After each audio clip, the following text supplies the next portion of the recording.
because we know God has everything under control. We know our tomorrow is filled with hope. Our yesterday is filled with healing. And our today is filled with help from God. And so it is indeed well with our souls. Amen? Amen. Is that loud enough? Yeah. Testing 1, 2. All right, good. Our gospel reading this morning is about love. Now, I suspect that there have been so many books written on the topic of love that they're uncountable. I even Googled the question, how many books have been written about love? Google didn't even attempt an answer. But if you look up quotes about love, Google returns to over 2 billion websites. Somebody put together a list of quotes about love from grade school kids that I thought were pretty insightful. On the topic, good advice about love, Dick, age 7, said, spend most of your time loving instead of going to work. I think that's pretty sound advice. Lynette, age 8, said, dates are for having fun and people should use them to get to know each other. Even boys have something to say if you listen to them long enough. Ricky, age 7, said, tell your wife that she looks pretty even if she looks like a truck. Aaron, age 8, said, don't forget your wife's name. That will mess up the love. And she then added to her quote by saying, and be a good kisser. It might make your wife forget that you never take out the trash. Craig, age 9, answered the question what to do when a first date turns sour. And he said, I'd run home and play dead.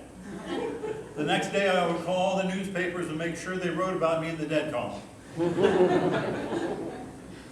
And then the question was posed, what is love? John, age 9, says, love is like an avalanche, where you have to run for your life. Tommy, age 5, says, once I'm done with kindergarten, I'm going to find me a wife. That's a pretty good goal. Mike, age 10, said on the first date, they just tell each other lies. That usually gets them interested enough to go to a second date. Kenny, age 7, gives me a headache to think about that stuff. I'm just a kid. I don't need that kind of trouble. Ava, age 8, said one of you should know how to write a check. Because even if you have tons of love, there's still going to be lots of bills. Anita, age 9, said when somebody's been dating for a while, the boy might propose to the girl. He says to her, I'll take you for a whole life, or at least until we have kids and get divorced. There's more truth to that than we would care to admit. Angie, age 10, said most men are brainless. So you might have to try more than once to find a live one. I guess brainless makes you not alive. Dave, age 8, love will find you even if you're trying to hide from it. I've been trying to hide from it since I was 5, but the girls keep finding me. That's going to be trouble when he's older. Carl, age 5, said, love is when a girl puts on perfume and a boy puts on shaving lotion and they go out and smell each other. Chris, age 7, says, love is when mommy sees daddy smelling him sweaty and still says he's handsomer than Brad Pitt. And finally, Jenny, age 8, said there are 2 kinds of love. Our love, God's love. But God makes both of them. I like that. God makes both of them. Community in Florida, after a hurricane, was hit very hard. Power was out, houses were flooded, roads were closed.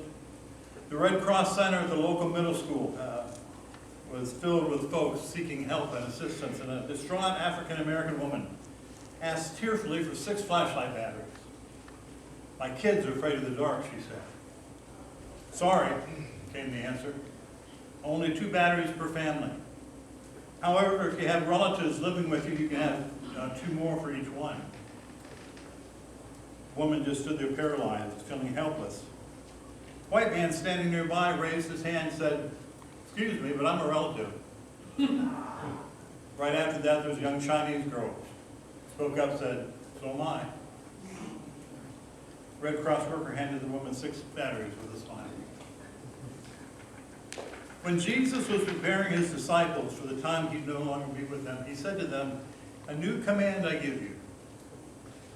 Love one another. As I have loved you, so you must love one another. By this all men will know that you're my disciples, if you love one another." Well, like I said earlier, I suspect that millions and millions of books, articles have been written, speeches have been given on how to define love. It'd be easy for me to say that these have been a tremendous waste of time and effort. Although I do suspect that a good percentage of them were written with at least good intention. I'm not sure what other purpose, though, the gallons and gallons of ink that were used could have been put to. Simply because Jesus puts the entire topic of what love is, how to love, he ends it very simply and precisely. The entire topic of love is love itself. Jesus, the creator of the galaxies, the creator of the universe, the creator of the smallest, tiniest particle of matter, the creator of the human heart and soul, he defined love in 10 simple English words. As I have loved you, so you must love one another. Within these 10 words, we find everything I believe there is to know about love. We hear love defined and we see love demonstrated. We find the entire exposition and see the perfect example. Love as I've loved you. No passage in Scripture can be clearer than this one. Not too much to debate about or argue about. Not too much to divide denominations over, is there? And then Jesus goes on to say that we Christians then are to be known, recognized by the world because we love each other. Guys, this is our primary witness to the world, isn't it? And how have we done with that? You know, how many years did war rage in Ireland because one denomination's followers fought another denomination's followers? All in the name of Christ. That's just one example, obviously. Our primary witnesses in the world, as Christ has loved us, so we are to love one another. I believe that deep down we all know that. But maybe sometimes we forget, we need reminding. Which would account for at least a percentage of the millions of books that are written on the topic. And then there are many people in the world who simply don't know how to love. I suspect that's because they've never really been loved themselves. People see love demonstrated. They've never seen love demonstrated. And consequently never felt love and recognized it for what it is. We have talked a lot in the past about the backpacks that we all carry. I've mentioned that when I worked at the hospital, the chaplain, and saw babies come into the nursery with newborns. And I realized 2 things, that all babies are born buck naked, except for the little backpack. Little pink one for girls, little blue one for boys.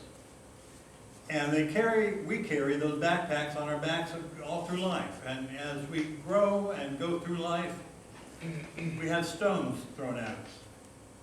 They start with little pebbles when we're in the playground. As we get older, other stones of rejection, hurt. And unlike every other creature that God made, my dog, or my granddog, if I were to kick her and yell at her, it'd be just minutes before she was back at my feet, loving on me. But we as humans, what we do is we pick up these stones that are thrown at us, and we put them in our backpacks. We carry them with us. Jesus said, "Come to me, all you who are burdened and heavy laden, I'll give you rest. The only way that we can be healed of all those rejections and pains, all those hurts, all those times that whomever was responsible to demonstrate Christ's love for us and to us failed. People in the world today who have never experienced God's love because they've never had it demonstrated to them. They've never seen it, they've never felt it. Dr. William Willimon tells about a friend who spent much of his life in an orphanage. His mother took him there when he was a child, a little boy, and she let him out of the car under a big tree next door to the orphanage. Told him she'd be back that afternoon and just to wait there. She never returned. Williman's friend is now middle-aged. One day Williman was there to meet his friend for lunch, and Williman was late. When he arrived, 15 minutes late, he found his friend in a high state of anxiety, agitation, pacing about, perspiring greatly, visibly upset. It seemed an overreaction to 15 minutes of tardiness. Later, the friend said to Williman, "I just can't help it. I don't know why I get so bent out of shape when a friend is late. I guess it's because my mother kept me waiting under that tree for that orphanage all afternoon. And she never ever returned. I just can't stand for someone that I love to be late." We have such influence, don't we, on the people that are in our lives, most notably our children. And there are some people who don't know how to love because they have never been loved. Unfortunately, have not received healing from that open wound. Now, that brings me to the point that we as parents, Amanda made the point today of saying how the church is a family, and I believe that. I believe the church is called to be family to one another. I don't necessarily agree with Hillary's book, It Takes a Village, but I believe in what the title says. I think she's very accurate that it takes a group of some kind that has a common function, a common set of beliefs and values to be there for each other as we raise our children. I love the fact that my grandchildren have you guys around them to help, to be there, to be a resource.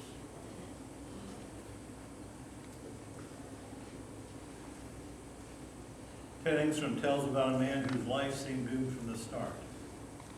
Born to a dominating, unloving mother, she worked long hours and often left him at home by himself. The neighborhood children rejected him. He was small and unattractive, failed in school and eventually dropped out in spite of having a very high IQ. Went into the Marine Corps. But the other Marines rejected him and even laughed at him. He had no discipline.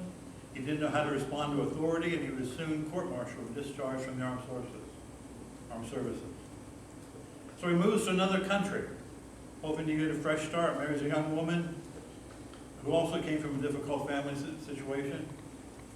She belittled him. He was an object of contempt in her eyes. Nothing he could do would satisfy her. The two of them returned to America. He tried everything to win her respect and never succeeded. So one day the man went to work. He had a job in a book storage building. Took a gun, and as they say, the rest is history. The man was Lee Harvey Oswald, who shot John F. Kennedy. Rejection is a terrible thing. It manifests itself in many ways when we are older. Many people carry full backpacks, even after they come to know Christ. Many people don't understand or don't know the process that God can take us through to relieve us of our backpacks. The man who wrote that hymn, "It is well with my soul," he understood what it was like to have Christ empty his backpack. He understood that despite the pain and anger I'm sure that he was experiencing in the death of his family, he understood that God was there for him and that God's love for him was unending and uncompromising. The only way these backpacks that we carry around get empty is when we know that Christ and somebody else loves us. The only way that we can get healed of our injuries and our hurt is to see Christ's love manifested in somebody else. and to experience that love in our own hearts that Christ channels through each one of us. That's why we have to be ever constantly aware and faithfully proclaiming God's love in this world, especially with one another. By this all men know that you're my disciples, that you have loved one for another, he said to the disciples. Now we're to love everybody that we encounter, but most especially one another as Christians. You know, again, I can't think of anything more horrendous than Christians taking up arms against Christians. That's the antithesis of what Jesus is telling us to do and how to live. We have to be constantly aware that we are being watched. I hate to make us feel paranoid, but it's true, we are being watched. They are looking for out there and seeing if they're going to see Christ's love in us. You see, God loves us even if the world rejects us. And only when we understand that are we able to love others despite their rejection. We must understand that God's love for us is unending, uncompromising. We love God. Why? Because he first loved us. Something interesting that an author by the name of Frederick Bork wrote in a book called Many Things in Parables. He said early in his marriage, his wife became pregnant with her first child. He discovered that he strongly wanted a son, and growing up he had 2 sisters and no brothers, so he really wanted to have a young son. And he did. Benjamin was born, and the Lord said that all of his parental heart went out to Benjamin, with more love than he could ever imagine than he had inside him. Any parent relate to that? This presented him with a bit of a dilemma, however. 2 years later, his wife became pregnant again. How was he going to hide from his second child the fact that he could never love it as much as he loves his first one? Somehow the notion of love, his notion of love, was it was like a pie. The more slices that came out of it, the smaller the slices were. Then, as though to make matters worse, his wife delivered twins. But then something miraculous happened. Suddenly, Borsch discovered that he loved Matthew and Stuart with the same love that he had for Benjamin, without taking any love from Benjamin. He said this was a strange new arithmetic, he said. The pie seemed to have become larger as I divided up. So I would ask the question, imagine how big God's pie is. Imagine how enormous his love is. It's limitless. We are loved by someone with an infinite capacity for love. We love because God first loved us. God's love creates within us the capacity to love others. Love doesn't develop in a vacuum. Let me say that again. Love does not develop in a vacuum. We love when we know that we are loved ourselves. Love doesn't just come to us. It has to be something that we see, that we learn, that we experience. We must first experience love in order to have the capacity to pass it on to others. You know, if we've never truly experienced unconditional love, we have difficulty in understanding it and then explaining it to others. And unfortunately, many parents, Christian parents, don't understand how to present unconditional love to their kids either. Most of the time, or at least a large percentage of the time, we offer to our children is conditional love. We see, if not in words, at least in action, we say to them, I love you when you're good. I love you when you're, and if you're obedient. I love you when you make me proud of you. I love you if. I love you when. You see, that's not unconditional love, is it? That's love that's bracketed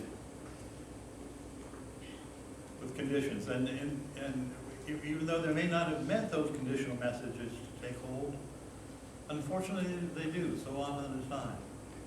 Many of us grew up with feelings of unworthiness, undeservedness. The feeling that somehow we just didn't measure up to our parents' expectations. And so we spend our life trying to do more, trying to accomplish more, trying to be more, trying to be more successful, trying to be more whatever it is. Because somehow in the being more, we will be more loved. Unfortunately, we tend to pass those feelings on to our children, perhaps to our spouses and others. Catherine Mansfield, the writer, says she felt rejected as a child. She grew up in New Zealand in the 1890s with 4 extremely attractive older sisters. Catherine describes herself as fat and homely. She says that the contrast between her parents' relationships with her sisters and their relationship with her was painful, hurtful. It filled her with resentment, and in turn she drew attention to herself with displays of temper, marked contrast to her sister's easy compliance. Short story she entitled Juliet, she describes herself as a moody girl who was rejected by her family, the odd one out, the ugly duckling, so to speak. Anyone relate to her experience? I don't need to see hands.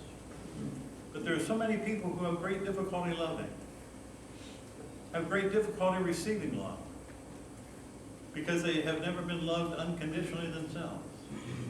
Somehow they've always had to do more to be more, to accomplish more. So they go through life acting out in many heartbreaking ways. The question, how am I worthy to be loved, is never answered. I don't meet the expectations. I don't meet the conditions. I'm not always good. I'm still fat. I'm still ugly. I haven't got control of this in my life, or I don't have control of that in my life. How can I be loved unconditionally?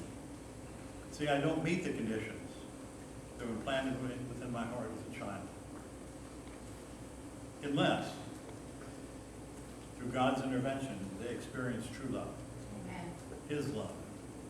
Unless, through God's divine intervention, they experience what God offers that is truly unconditional love.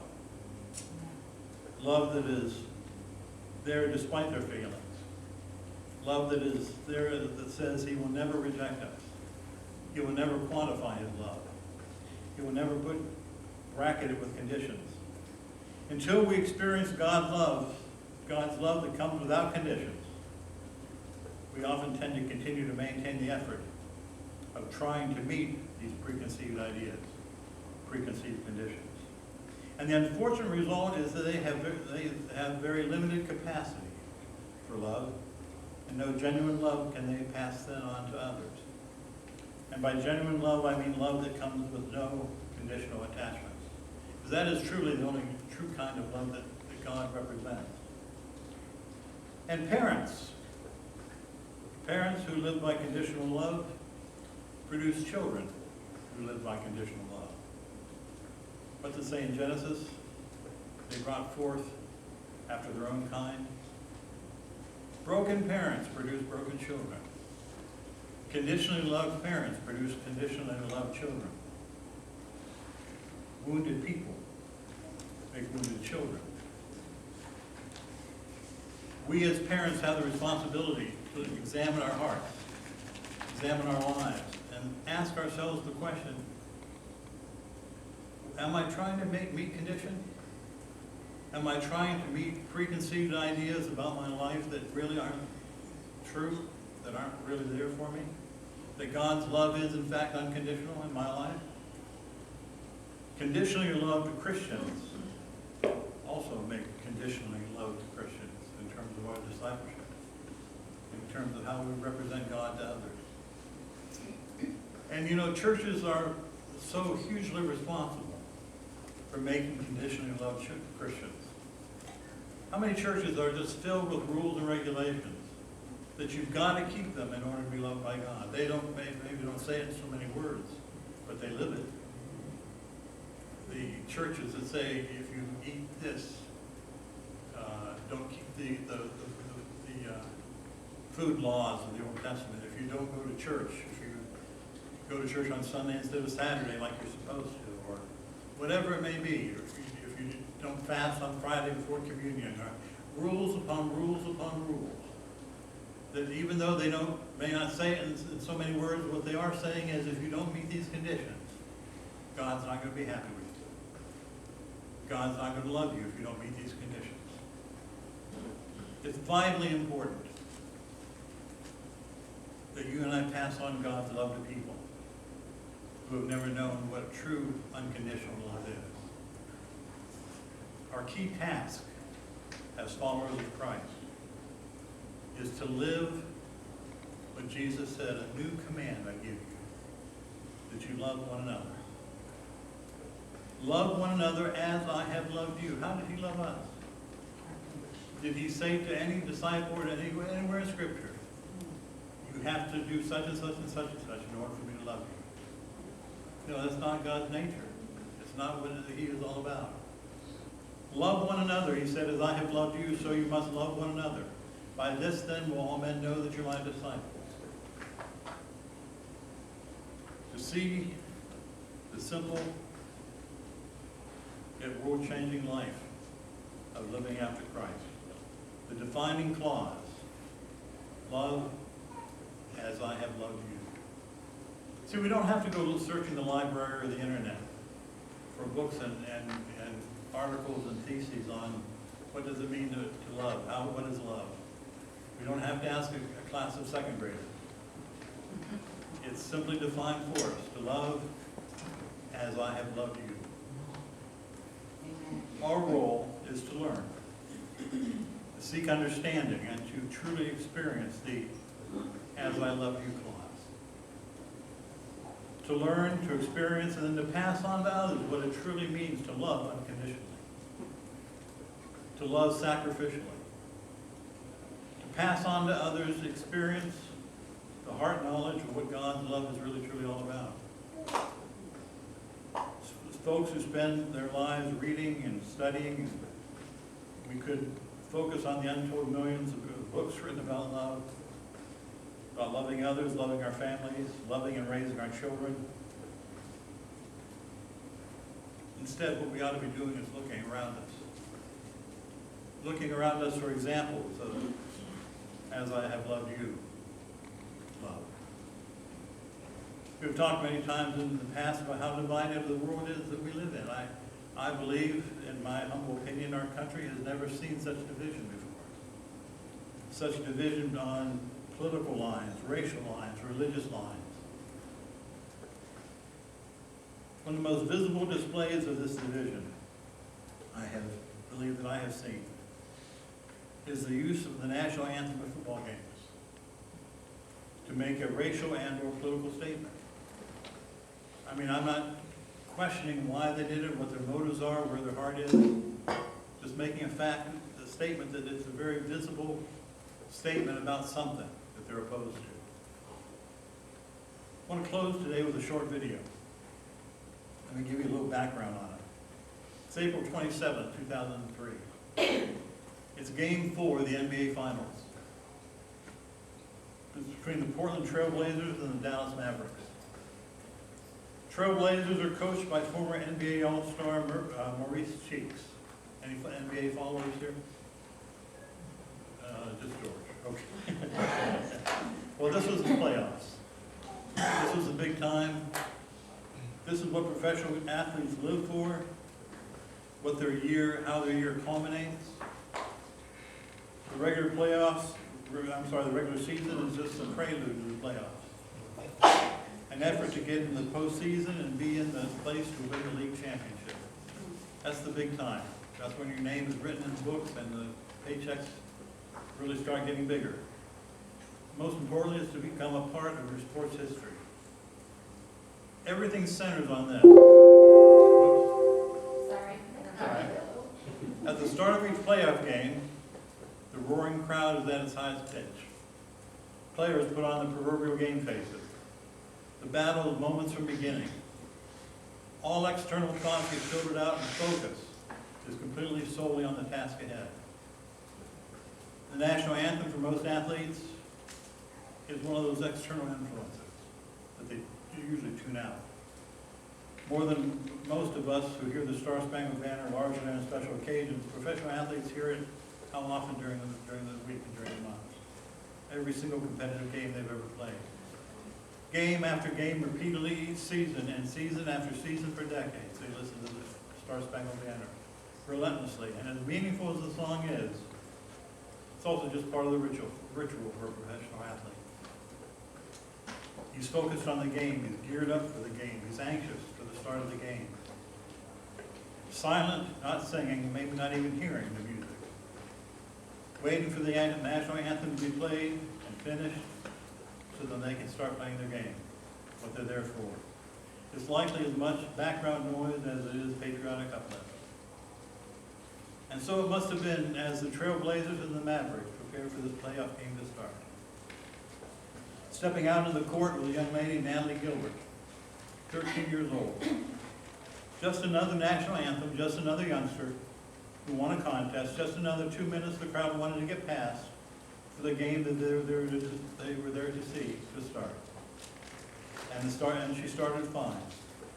A little hesitant maybe, since it's a frightening occasion for a child, with a national audience, flashing lights, and a military armor guard. But in her wavering voice, she was prepared.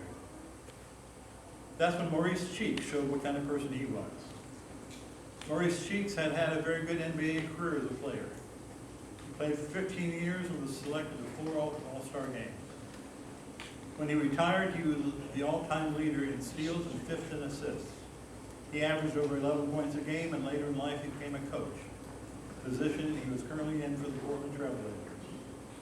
It was Cheeks who was responsible for his team, responsible for keeping him focused on the game, responsible for guiding them. Of anyone who had to be focused right then, right at game 4, it was Maurice Cheeks. And with that as the background, let's watch the video for a second. The men and women serving our country with our national anthem.